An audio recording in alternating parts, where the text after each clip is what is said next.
जजेस की block list होती हैं कि जजेस पहले ही दिन अपने चीफ जस्टिस को आगाह करते हैं कि फलां शख्स मेरा दोस्त है, फलां शख्स मेरा रिश्तेदार है, इसका कोई केस मेरी अदालत में ना लगाया जाए। ना सिर्फ ये बल्कि बहुत सारे ऐसे जज साहिबान हैं जो कोई दूर का भी ताल्लुक हो, दूर का भी रिश्ता हो, तो वो इस बात का ख्याल करते हैं कि ऐसे किसी शख्स का केस उनके सामने ना आए। और ये वकला बरादरी में भी एक आम बात है कि उन वकीलों का पता होता है जिनकी किसी के साथ रिश्तेदारी होती है, अजीजदारी होती है, करीबी दोस्ती होती है। तो वकला बरादरी में भी ये आम बात है कि किसी ताल्लुक वाले जानने वाले का केस उस जज साहब के साथ सामने नहीं लगाया जाता जिनसे ऐसा कोई ताल्लुक किसी का हो।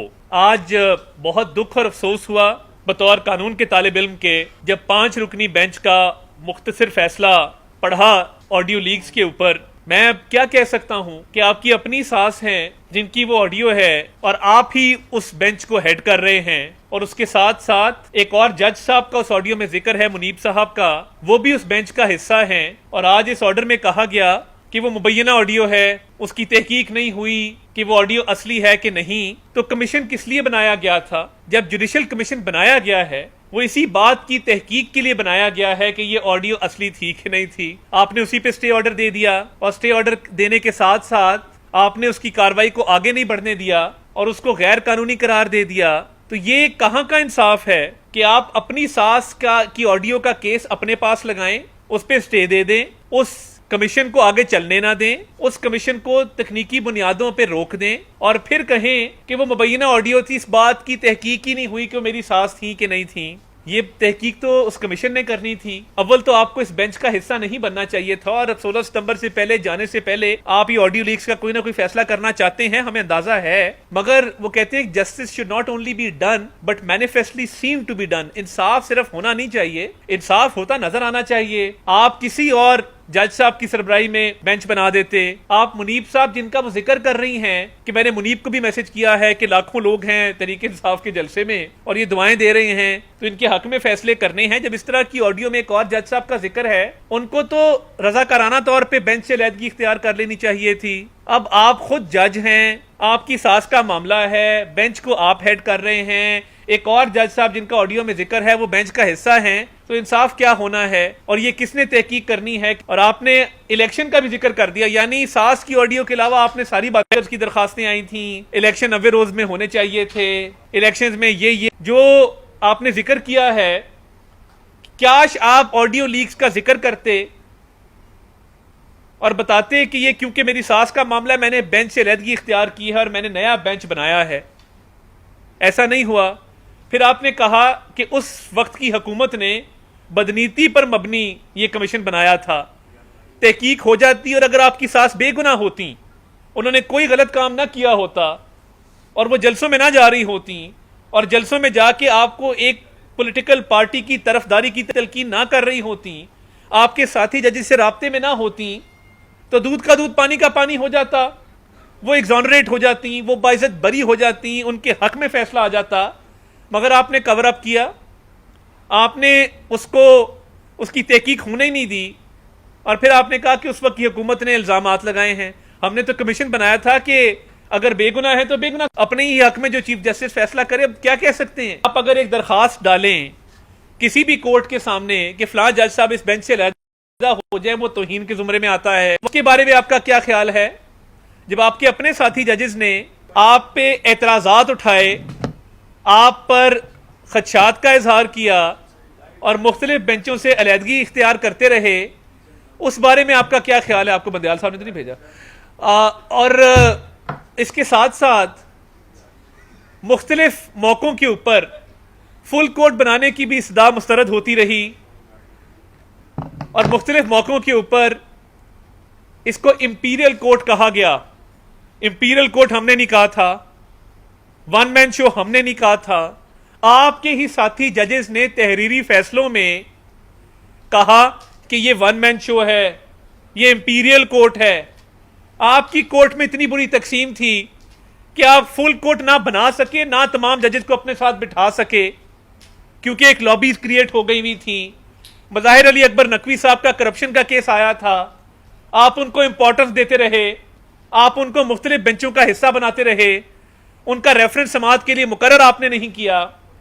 उनको आपकी प्रोटेक्शन हासिल थी, आपके साथी जजेस ये जानते थे कि ये करप्शन में मुलविस हैं, मज़ाहिर अली अकबर नकवी साहब, आपने फिर भी कोई उनके खिलाफ एक्शन ना लिया। जब फुल कोर्ट बनाने का कहा गया, फुल कोर्ट बनाना दूर की बात, आप फुल कोर्ट मीटिंग नहीं कर सके। हमने ये भी सदा की कि कौम तकसीम है, सियासत इंतशार का शिकार है। खुदारा हम हाथ जोड़ के आपसे ये इल्तिजा करते हैं कि फुल कोर्ट मीटिंग बुला के कोर्ट को मुत्तहिद कर दें। आपसे यह भी ना हुआ कि आप एक फुल कोर्ट मीटिंग बुला लेते और फुल कोर्ट मीटिंग बुला के उस मामले को किसी तरफ लगा देते। और फुल कोर्ट मीटिंग बुलाने में क्या हर्ज था? मगर अफसोस की बात यह है कि फुल कोर्ट मीटिंग ना बुलाई गई, साथी जजेस के खदशात को दूर ना किया गया, और जब कानून साजी की गई कि जो बेंच बनने जा रहे हैं, जो बेंचेस बनने चाहिए, क्योंकि chief justice is one amongst equals, वो इंतजामी तौर पे एक पोजीशन है, वरना तमाम जजेस बराबर हैं।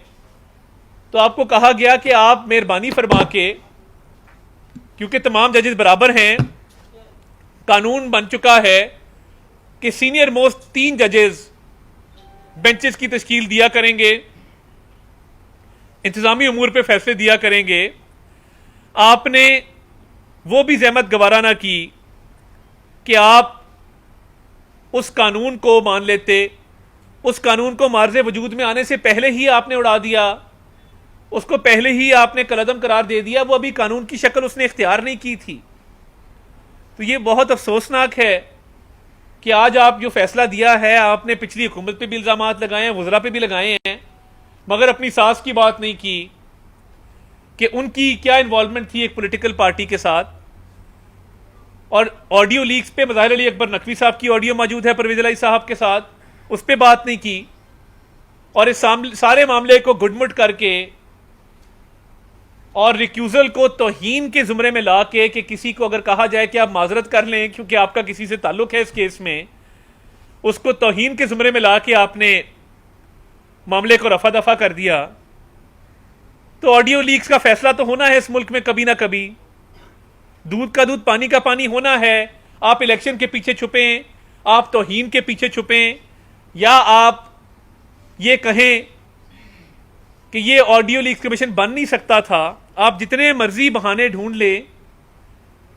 आज आपने बहुत बड़ा एनआरओ दिया है अपनी सास को, और ये judicial NRO, this is the mother of all NROs which has been given to a mother in law. ये मैं रिपीट कर देता हूं, ये जुडिशियल एनआरओ एक बहुत बड़ा एनआरओ दिया गया है which is the mother of all NROs for the benefit of a mother in law. यानी ये मां है तमाम एनआरओज की, जो सासू मां के लिए किया गया है। इंसाफ भी कर सकते थे, नया बेंच भी बना सकते थे, कोई और जजेस को इस मामले में बेंच को हेड भी करवा सकते थे, फुल कोर्ट भी बना सकते थे, कमीशन को इंक्वायरी करने भी दे सकते थे, मगर एनआरओ देना मकसूद था। तो आपने वही किया जो एक अच्छे दामाद को करना चाहिए था। आपने मदर इन लॉ को बचाया है मगर लॉ को कुर्बान कर दिया है।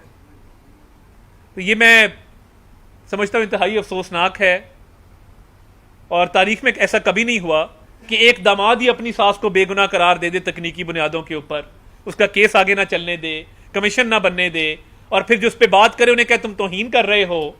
तो जज भी आप खुद हैं, वकील भी आप खुद हैं, मुद्दई भी आप खुद हैं,